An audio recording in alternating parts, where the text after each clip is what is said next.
So let's go ahead and get started. Hello, everyone.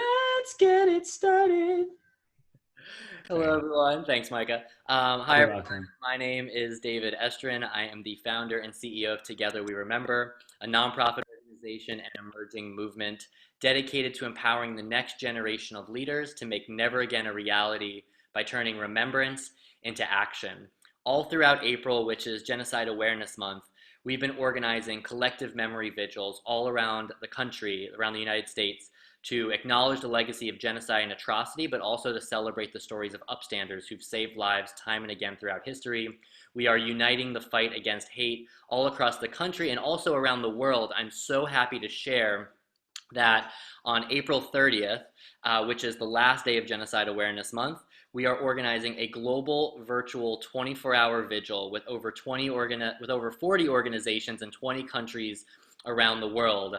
But until then, we've got programs every day, and I am so excited for this one. We are joined by the Jerusalem Youth Chorus, several members, as well as the founder, Micah Hendler. We are going to have an incredible virtual performance, dialogue, workshop sort of thing that's never been done before. Thank you for joining us and being with us on your Saturday or your Saturday night, whether you're coming in from Israel, Palestine, the US, wherever you might be. And what I would love to do, what we're going to do today is show a brief video that introduces the youth chorus to you. Micah is going to share the story behind the chorus. We're going to get to know Amer and Shifra from the chorus. They've got incredible stories. We're going to do some Q&A, some singing, some dialogue, and then Micah at the end is going to make a new piece of music that's never been heard before. So I'm excited for all of this. I hope you are too. Without further ado, I'm going to share my screen to one of the great music videos that the chorus has prepared for us. Just as a heads up, sometimes the video will lag behind the audio, but the audio should come through clearly. So just if it ever looks a little bit funky in front of you, close your eyes, listen in with intention, with kavanah, with respect, and we're gonna have a great time together. So let's go for it. Let me find this video.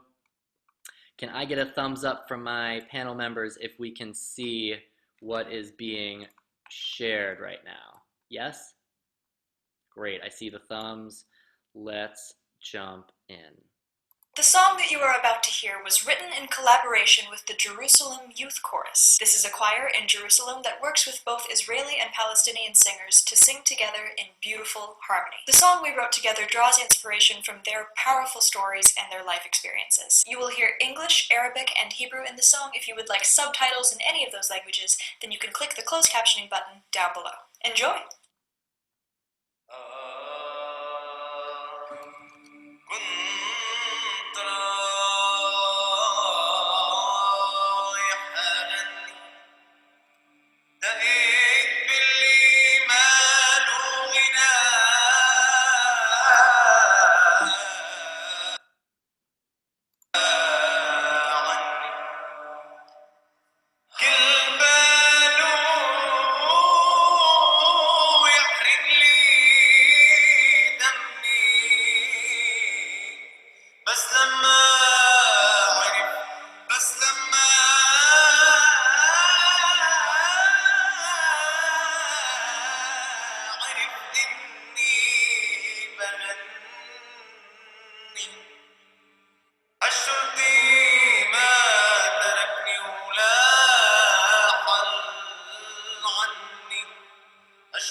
I sing for the stones beneath my feet. I sing for the child that smiled in the street.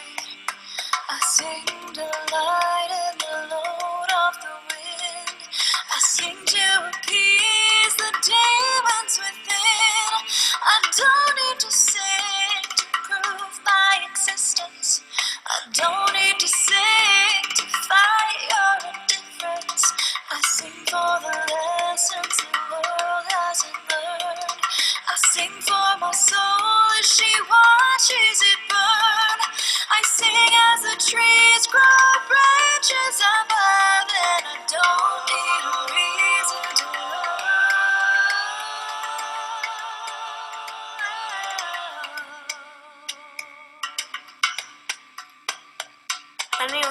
יחפה אל מול שדות פתוחים, ראשי מסתחרר, מסרב להחלים, אין לי כוח להכיל את כובד השנים, הכל מסתחרר בלילות וימים, מאלץ לדחוק בגפיי, לגשר בליבי ראשי בידיי, זה רגע לקום לחטא פצעים, לחלוק הכאב, להחליט להשלים. I sing for the storms beneath my feet, I sing for the child that smiles in the street, I sing the light and the words of the wind, I sing to appease the demons within.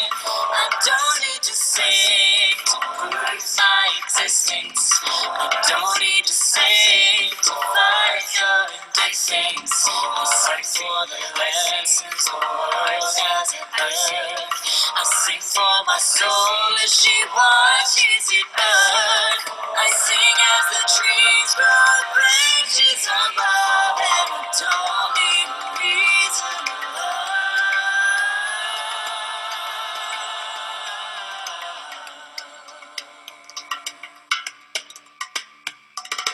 Sometimes I fear that I won't make a change, that my voice won't be heard because I will be afraid.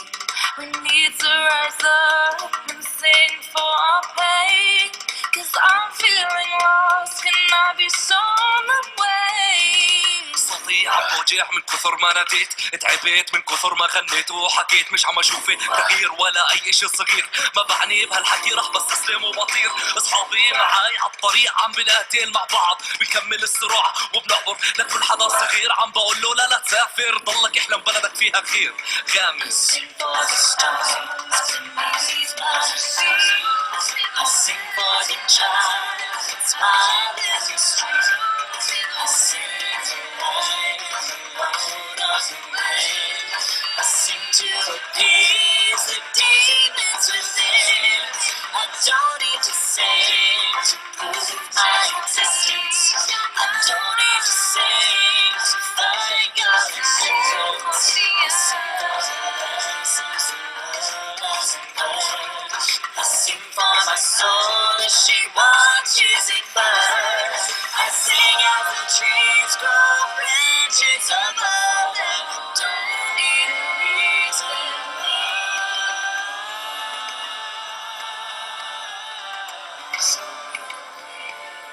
Show me the way, show me the way, show me the way, show me the reason, don't be afraid, show me the reason to love.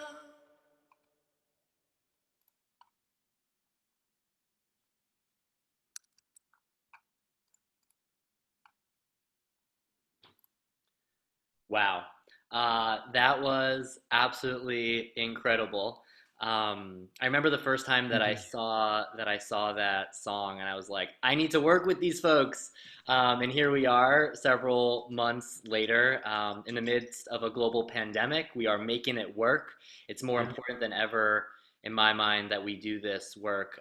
Thank you so much for creating that, for helping us understand how art can be used as a tool for healing and activism. And without further ado, tell us more about how this all came into existence, Micah. Take it away. Sure. Wow. So yeah, David, thank you so much for having us. Thank you for the work that you're doing with Together We Remember and mobilizing people all over the world to build bridges and use the past as a way of reclaiming the future in a shared way. I think that's so important. Yeah, and thank you also. I want to just shout out to Melinda, who's the artist who made that video with us and helped us through the process of writing that song. She's pretty awesome. So thanks, Melinda. Yeah, so the Jerusalem Youth Chorus, if you may have surmised by this point, if you're just tuning in now, is an Israeli-Palestinian youth choir and dialogue program in Jerusalem. We bring together young singers from East and West Jerusalem who otherwise would have basically no opportunities to meet one another, certainly not at eye level, and certainly not in a context where they have the ability to create something beautiful together and build relationships with one another that are grounded in understanding one another's realities. Those are a lot of different elements that are really difficult to get right, but they're all critical. And when they come together, you can really do some amazing things. And Amir and Shifra, who are with us on this call, are definite proof of that. They are chorus alumni and currently on staff as our alumni coordinators. They serve many roles in the group. And as you heard, they were also soloists in that video and wrote the parts that they soloed on as well based on their own life experiences. They're both amazing songwriters and artists in their own right, and write some cool stuff together as well outside of the chorus. So lots to share from today.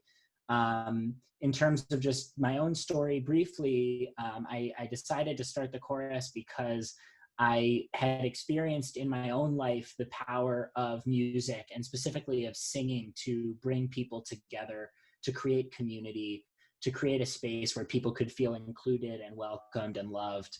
And I saw how that could be applied even in a context of conflict and difference and division and injustice and all these different dynamics that are happening, even in a place as complex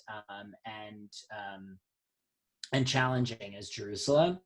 I went to Seeds of Peace when I was in high school. It blew my mind. It was the first time I'd ever heard Palestinian narrative, and certainly the first time I'd ever heard a Palestinian narrative from a Palestinian who had experienced it. And it just like changed the way I thought about not just what I had learned in that moment, but the way I thought about education and the way I thought about the importance of meeting people who are different from you in a context where their voices can be heard honestly, just as loudly as yours. So those two things, the power of dialogue and the power of singing, when combined, can be really transformative. And over the course of many years, I was sort of exploring that. And then one day I decided, okay, I should probably go to Jerusalem and try to do it. So moved to Jerusalem after graduating from Yale and started the Jerusalem Youth Chorus. And maybe Shifra, you can pick it up from there because you were there on day one.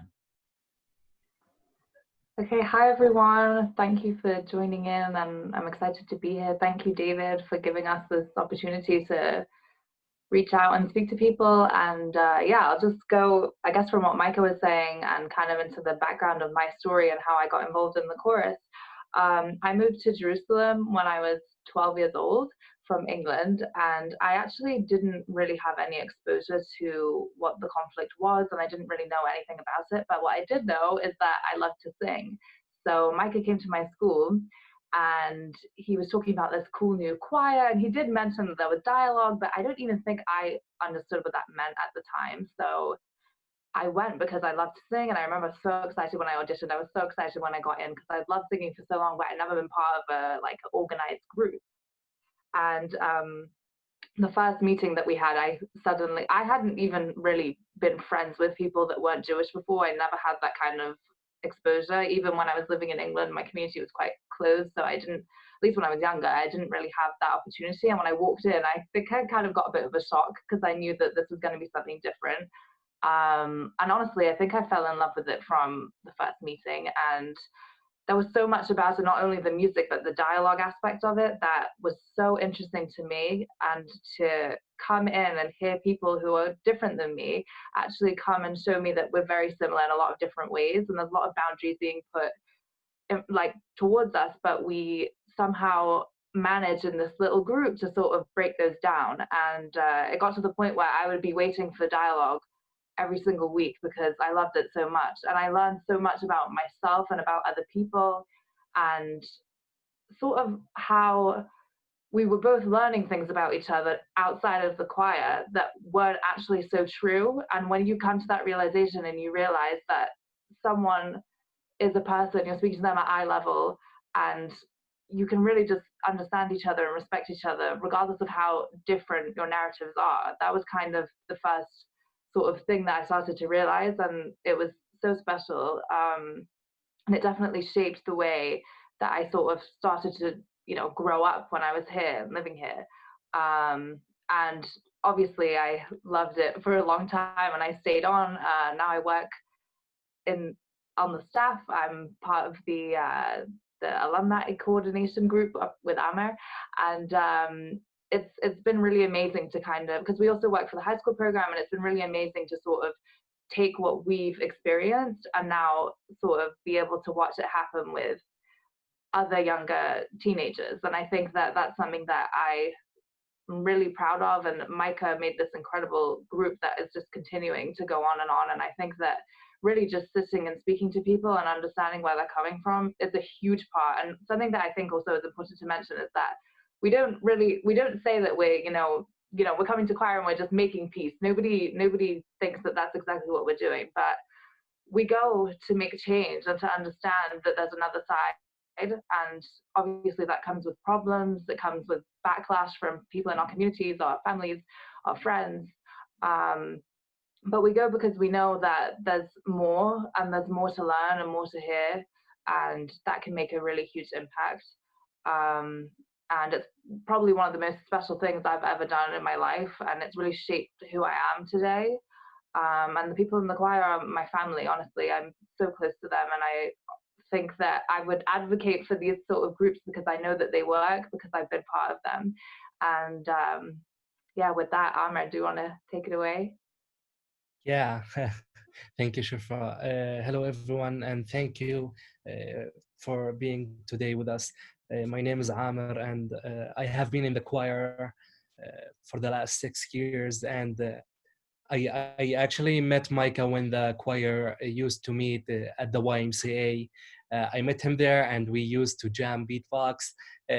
Sometimes I used to go to the YMCA to a filming course when I used to sit in an office and like edit all of these videos that I took, and like they used to teach me how to edit videos and stuff. But I used to hear also the choir. So I joined the third year of the choir.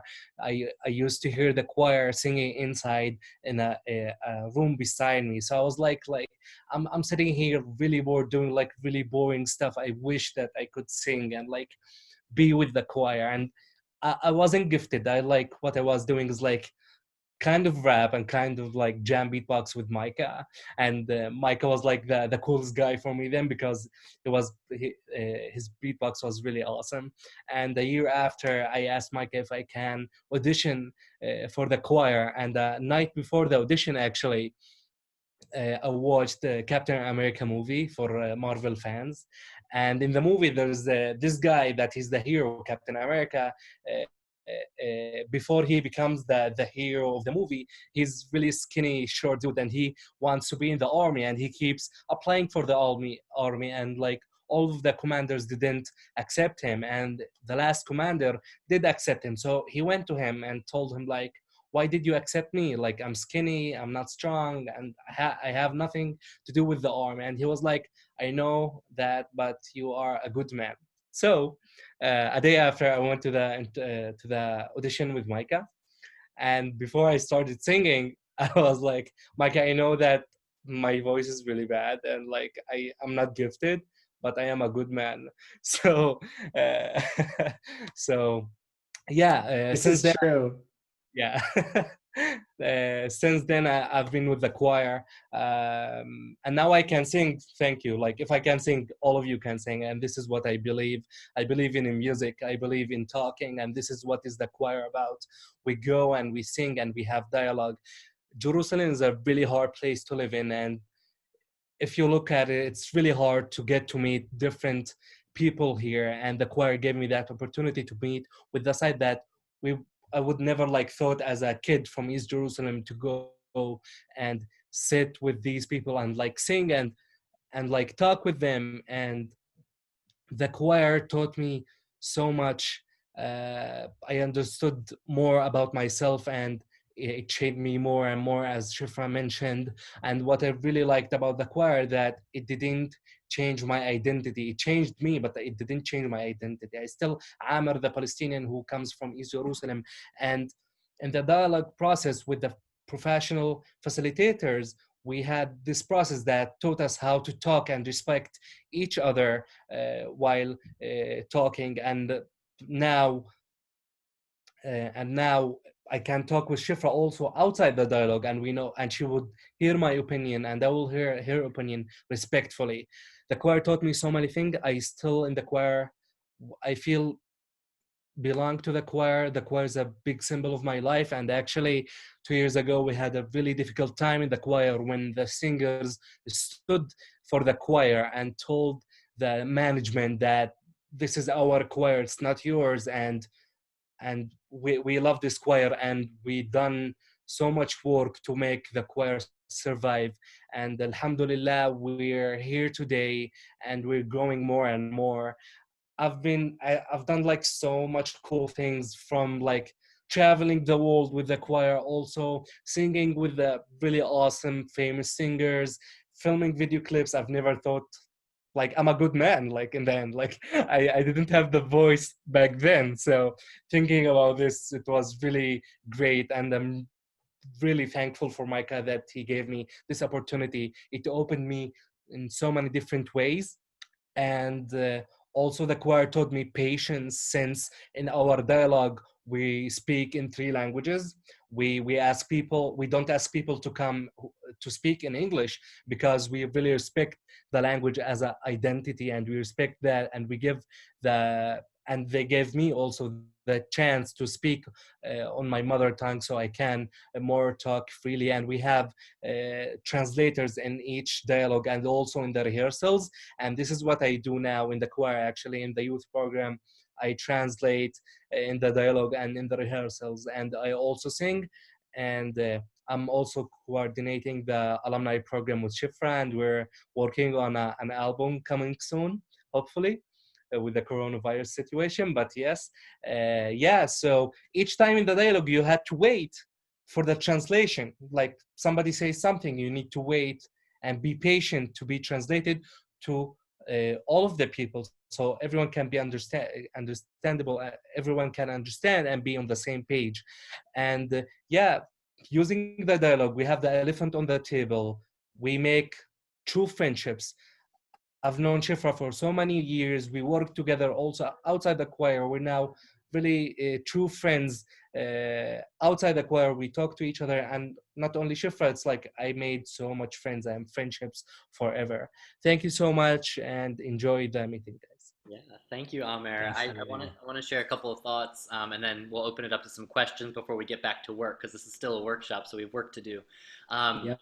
First off, it's so heartening to hear this conversation, because for Together We Remember, our methodology is that in every vigil program that we organize, and our vigils are not, just light candles, say names, and, we think magically, we're going to heal and have peace. There's a lot more to that work. We we say, number one, we want to convene unlikely allies, and number two, use the arts to open hearts and minds, because we all have our stuff, we all have our trauma and our histories, and if you're not receptive to new information, then it's impossible to make any progress. And so what you do is just proof positive of how important coming together across lines of difference is, as well as the power of art to transcend those perceived differences. So just really grateful for that. A couple of questions that I wanted to kick us off with, and then we'll, anyone who's watching on Facebook, anyone who's watching here in Zoom, please use the question function or comment on Facebook, and we'll pass the questions up and go back and forth for a few minutes. So one of the questions that I had, and anyone can take this, is we have a bunch of viewers who are not in Israel, or perhaps if you are in Israel, you don't know much about the other side and vice versa.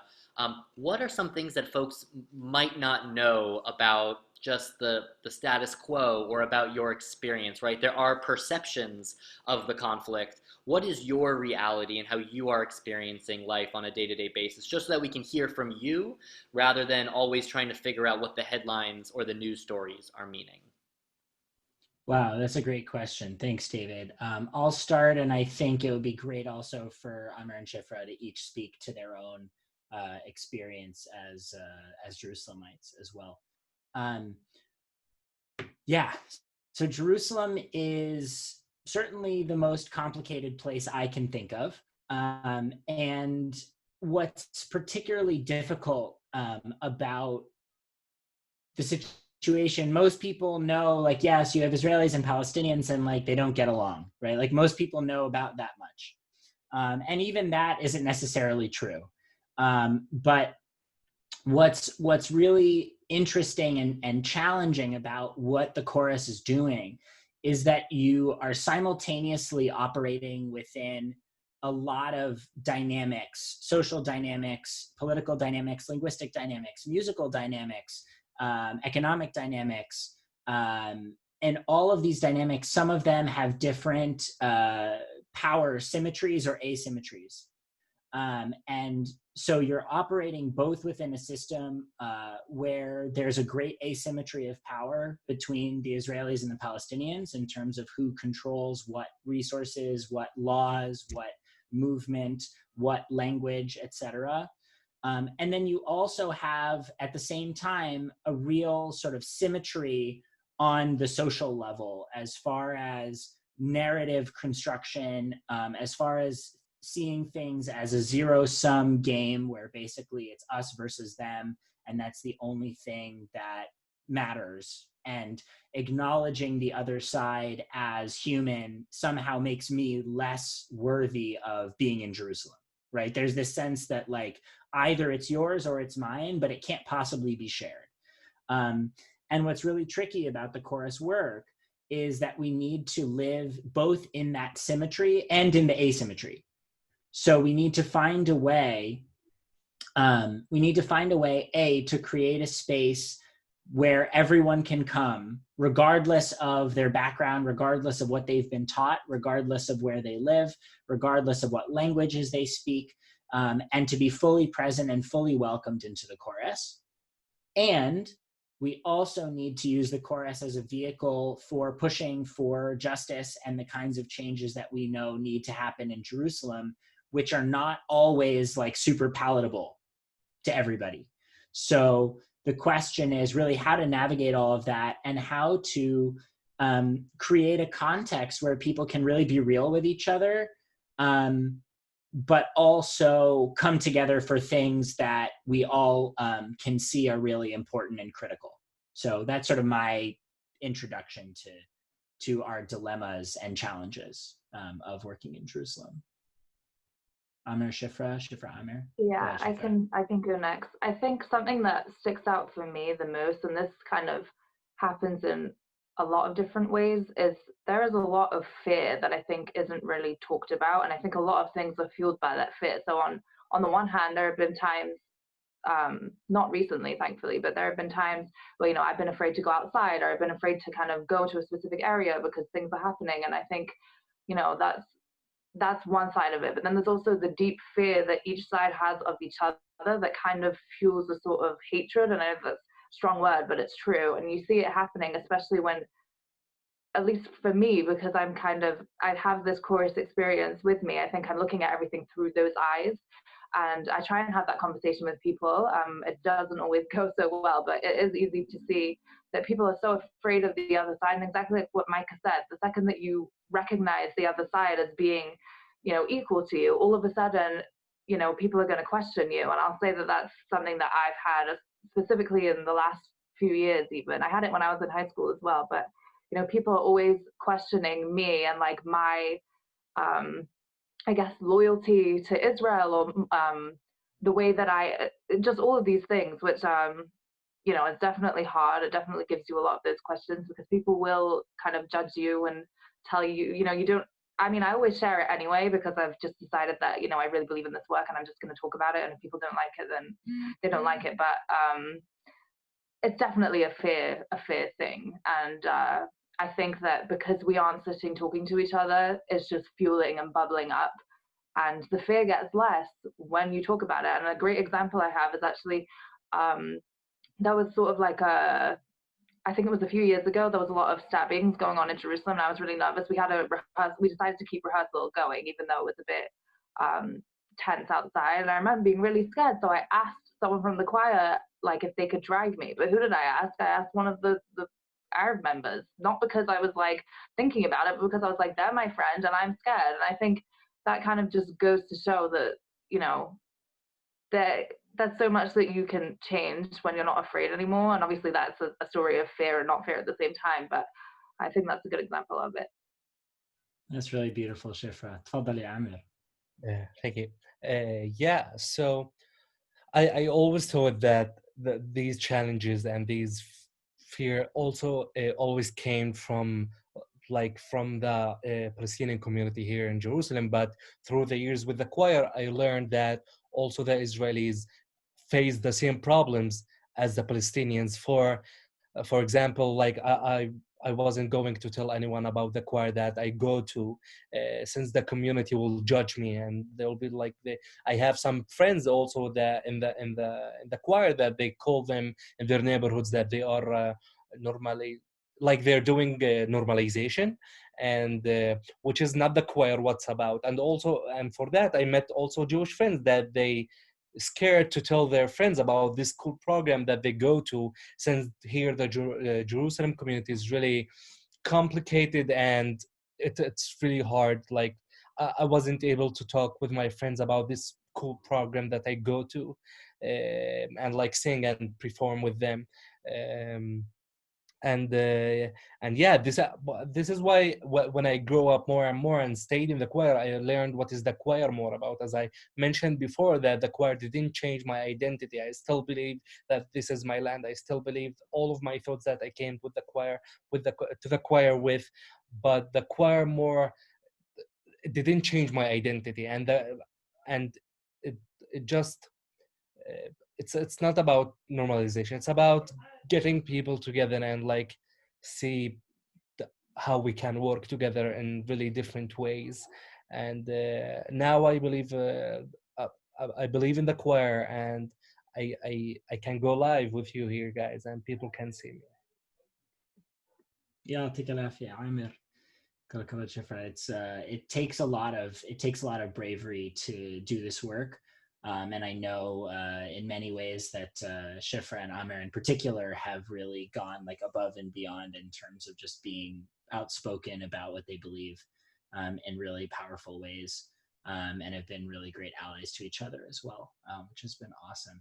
Should we since the time is sort of moving along a little bit, Shifra and Amir, y'all want to make some music?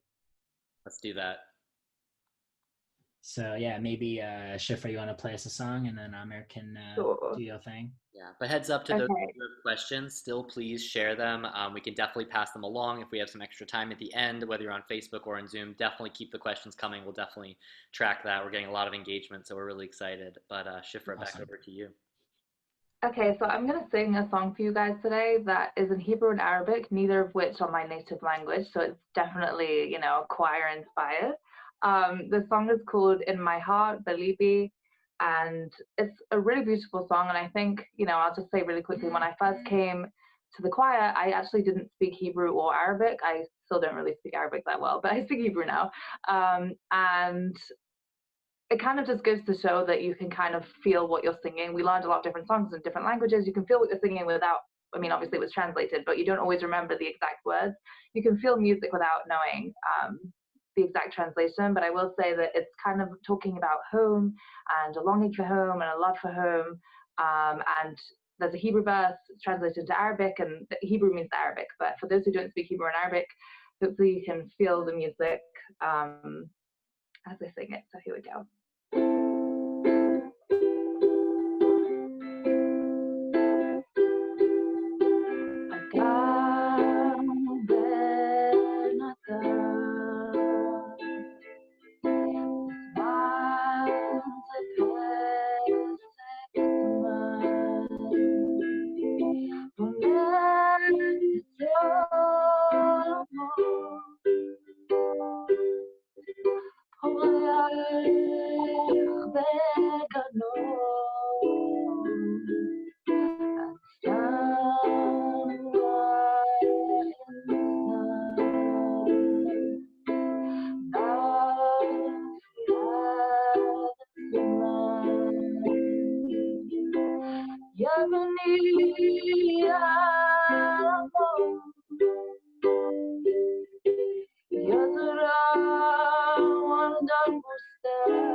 נפשנו, חיינו, עלמנה, في جسدي في روحي في عقلي أرجونا أنت في دمي أنت في روحي أنت معي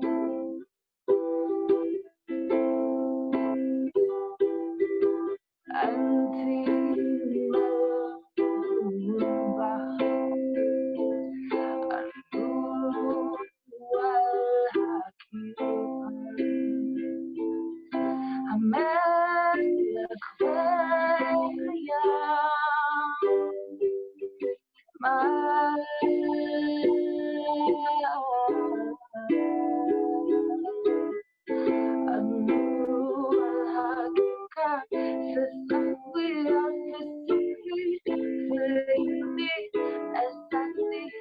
أنت حبيبتي هائمة بهاء مفكا أوشيكو بعيني لكشوتاي أعتبرتي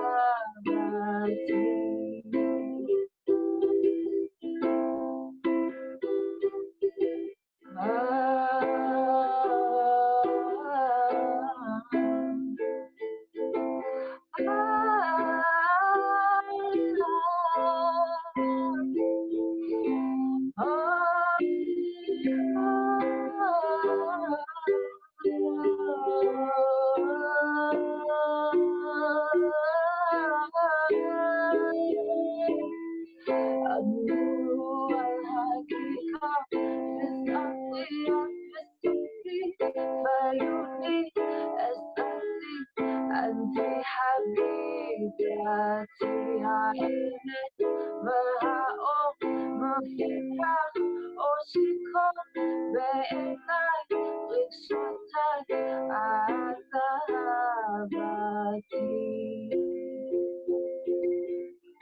أنت حبيبتي.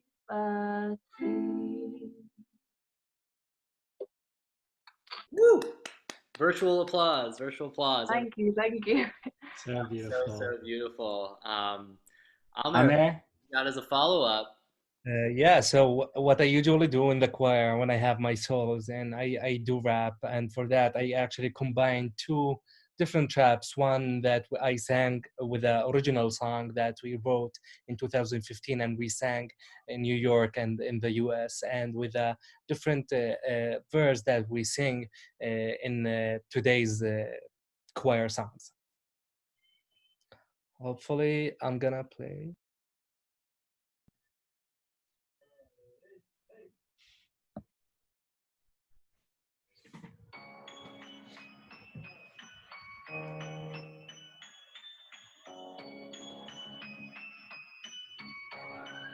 Yo!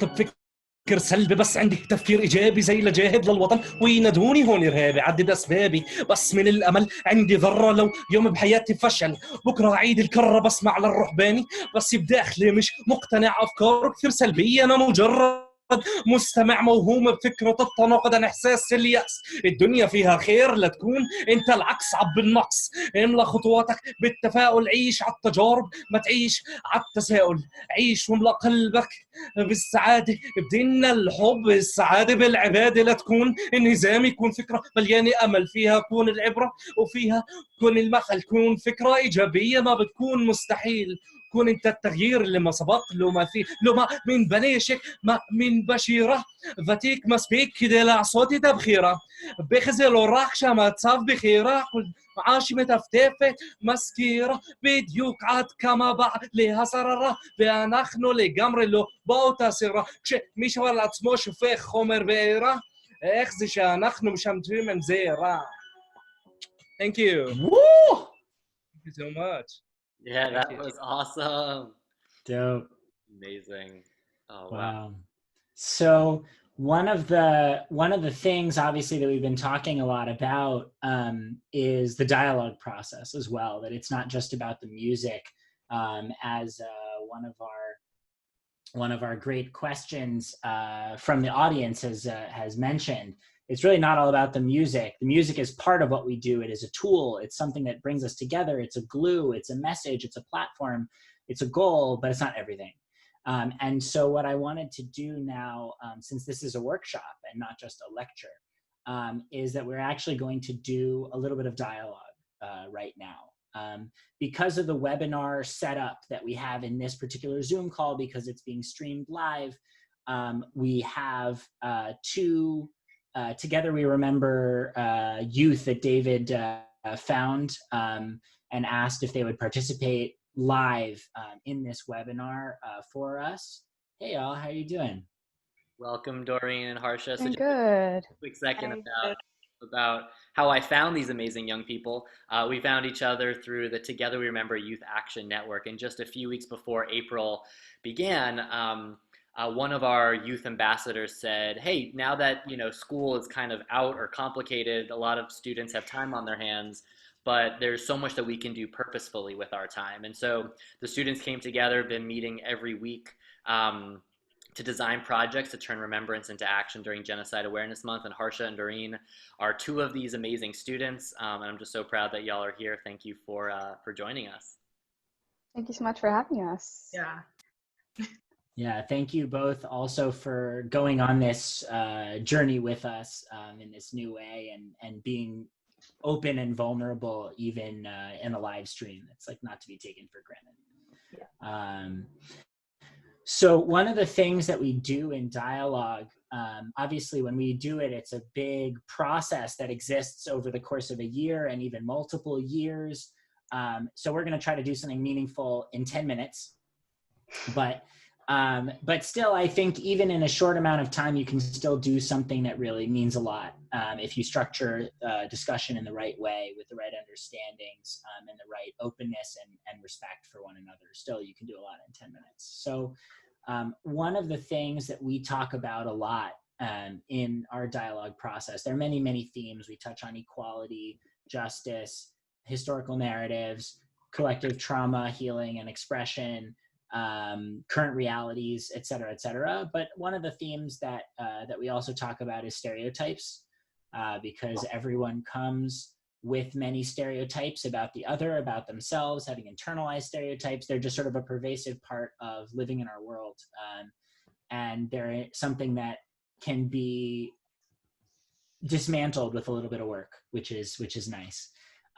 So Harsha and Doreen, I'd love if we could now have a bit of a discussion between the two of you, if you'd be willing to think about a couple of questions and share your answers with one another and with us here on the Zoom call. Basically, we'll be talking about stereotypes, and the exercise is this. And if we were doing a workshop where everyone was participating, I would ask everyone who's there to talk to whoever is next to you and think of these questions and answer these questions. And everyone who's watching, even if you're not next to somebody else, if you are, do this exercise. It's always very interesting. And if not, you can still think of these questions and still they're interesting and thought-provoking. But basically, you can start by thinking of an identity that you have, or an identity group that you're a part of, but an identity that is tied to you in some way. We all have many, so pick one. And then think about a stereotype that's associated with that identity. It may be positive, it may be negative, it may be just whatever it is. And then share with the other person in about, let's say, 2 to 3 minutes, how that stereotype impacts the way you live your life. So you can take a couple seconds to think about that. It doesn't have to be immediate off the cuff. And then Doreen and Harsha, whichever of you would like to go first, go for it. And then of course, this is all based on active listening. So just giving space for that person to tell their story. And then when that's done or we're about at time, then we'll switch. And then we'll sort of reflect on the activity after. Well, Harsha, do you want to go first? Sure. I think the first thing that comes to mind when you say identity is two things. It's one, sort of the way I live and where I live.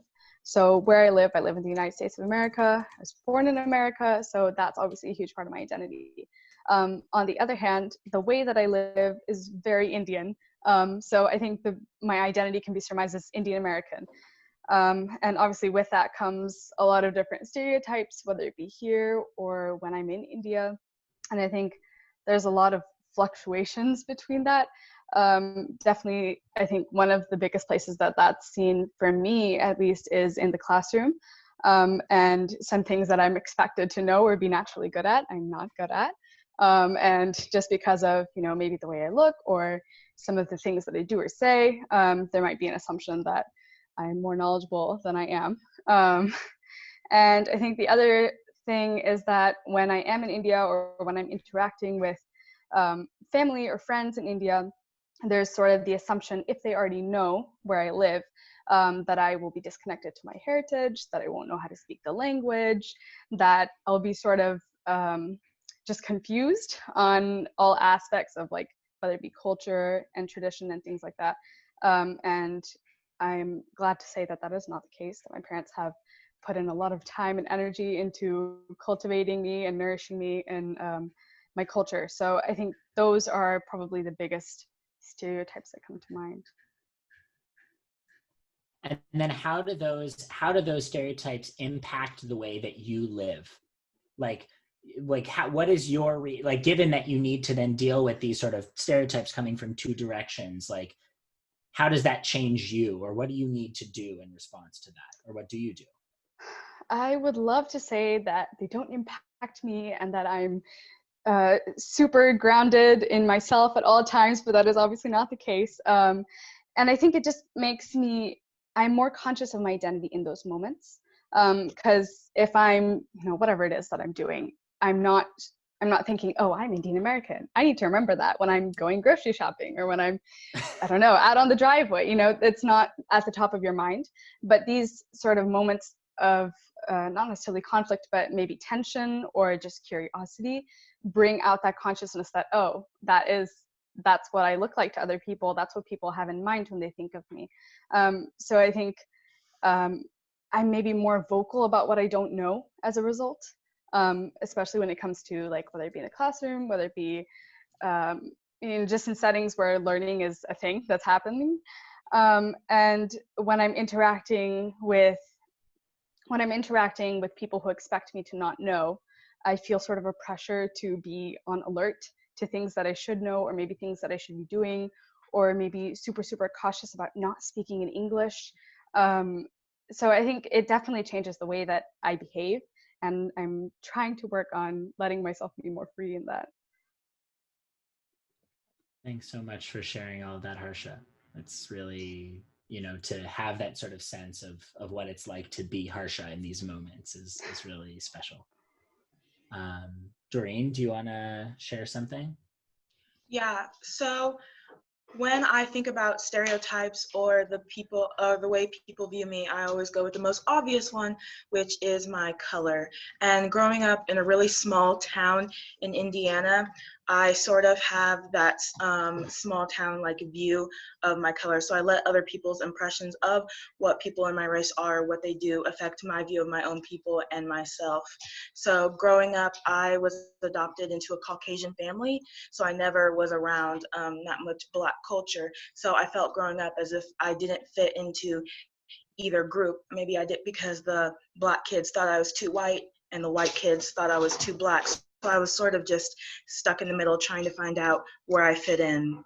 And I found myself trying to compensate for the views, or as I thought when I was younger, the failure of my community to be better, because I have this sort of podunk town's view that Black people are sort of unintelligent, or they're clowns, or they're just not as beautiful as others. So I felt like I had to make up for that view in other people's minds. And I had to say, hey, I'm not really like that. Like that view that not all of us are this view of you.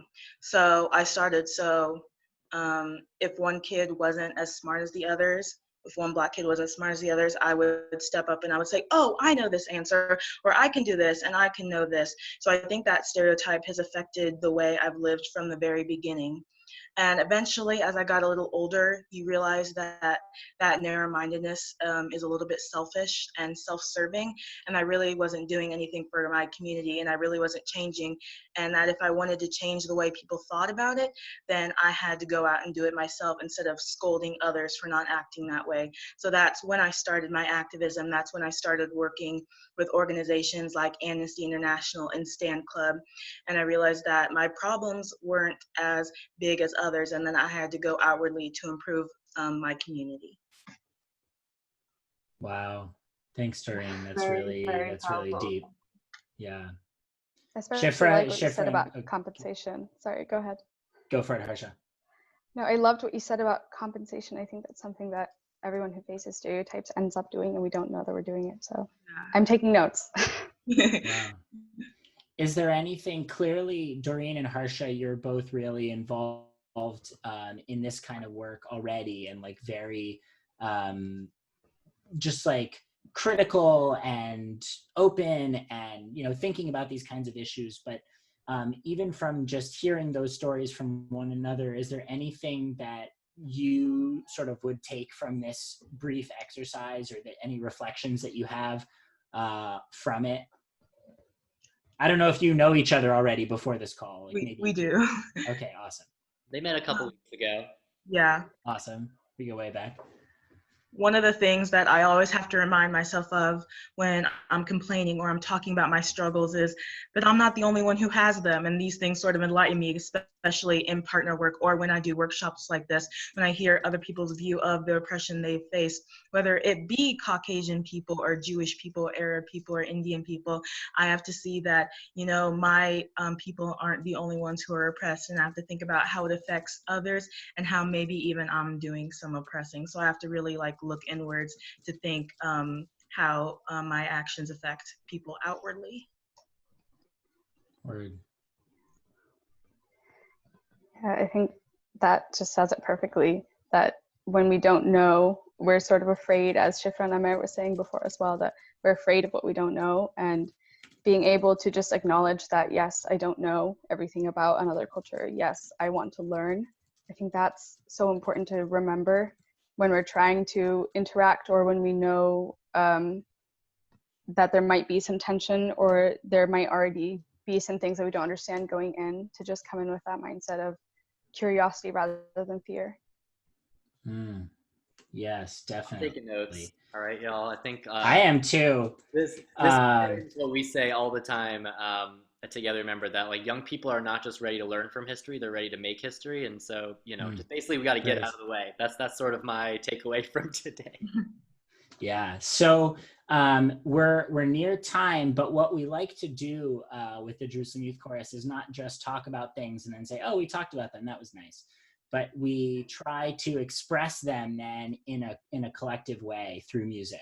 What we like, deal with what we've talked about in dialogue and express it through music. So I've been taking good notes, not just because I'm super interested, but because I'm now going to try to process musically, Doreen and Harsha, what you were saying.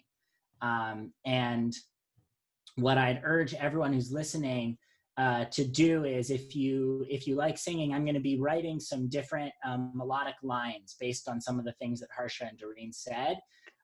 So if you're listening and like to sing, and I say one of these lines, sing along. Obviously, you know, Zoom lag, etc. We can't all be singing in the same place and hear each other at the same time, but hopefully you'll be able to at least hear all the parts and hear how your singing and your voice fits in with all of these thoughts together. So here we go. Let's see what we can do. I'm going to start out, Harsha, with what you said. I like the way you said it's like the way I live and where I live. That those are sort of two different parts of your identity. So let's give it a shot here. I'll just give a beat.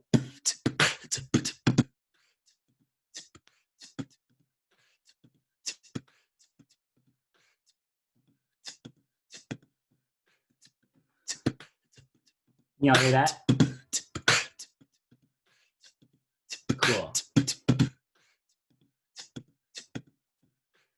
Where I lived, the way I lived, where I lived, the way I lived.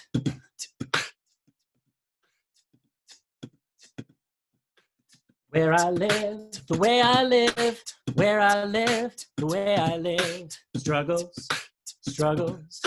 I'm not the only one who has them struggles. Where I lived, the way I lived, I'm not the only one. The way I lived. Struggles, struggles. I'm not the only one who has them struggles. Where I lived, the way I lived, I'm not the only one. The way I lived. Yes, I don't know. I'm not the only one who has them. Where I lived, the way I lived, I'm not the only one. The way I lived. Yes, I don't know. I'm not the only one who has them. Where I lived, the way I lived, I'm not the only one. The way I lived. Yes, I don't know. I'm not the only one who has them. Where I lived, the way I lived, I'm not the only one. The way I lived. Yes, I don't know. I'm not the only one who has them. Where I lived, the way I lived, I'm not the only one. Where I lived. So, Woo! thanks, y'all. Wow. That was so super cool. I remember when you said like you were gonna do this, and I'm like, okay, let's see how it goes. It's like, uh-huh. That's so cool. Oh my I tried god. to be encouraging by mouthing the words muted, but I was probably like super lagged. So, No, Schiffer, you were giving me all the vibes. It was and great. I just dropped my phone, so if there was going to be something to do wrong. Yeah. So, yeah, thank you so much, Harsha and Doreen, for sharing, for being vulnerable, and for creating, you know, the ideas and the feelings that then could really lead to a piece of music. And that's really what we do when we're together live. Also, is we do this kind of collaborative songwriting work together as well. Before we wrap, because I know we're basically at time. I want to say thank you so much to David for having us, for to Together We Remember, for the work that y'all are doing. And also say that the Jerusalem Youth Chorus, this is our first ever virtual music dialogue workshop. And if you thought this was cool, and I certainly thought it was cool, this was fun, this went pretty well, I would say. We are really hoping to bring this kind of work, this kind of space, these kinds of discussions, this kind of music making, this kind of creativity and connection everywhere. And the secret sort of blessing in this time is that even though we're all now more separated from each other, it also somehow paradoxically makes it easier for us to connect to anyone anywhere. Because there's no like hierarchy of connection in the same way of like, oh, well, you live closer to me, therefore I am closer to you. Well, actually, I'm stuck in my house. So anyone is as close to me as anyone else. And we really would love to share these workshops with many different communities. We'd love to be able to, in a private workshop that we're doing for a given community when it's not being live streamed, we can even use Zoom breakout rooms to create these sort of discussion pairs, these dyads, and have people really dialoguing with one another, even on a deeper level for more time. And then still like create the music together and really have everybody be a part of that in a beautiful way. So if anyone who's listening thinks that might be cool, or might be something that could be a gift to your community, to have the space to really engage on some of these issues, to connect deeply, and to feel some creativity and good vibes, please be in touch with us. You can find us on Facebook at the Jerusalem Youth Chorus, on Instagram at Jerusalem Youth Chorus, on Patreon. We just started a Patreon platform, which is a way that people can join us in our creative work, as well as just really helping to make sure that we can continue doing that work. David, were you going to say something about that? Yeah, I dropped the link into the chat. It's simply patreon.com/Jerusalem Youth Chorus. We'll also comment in the Facebook Live, but highly recommend it. It's so dope because you can follow the journey, support.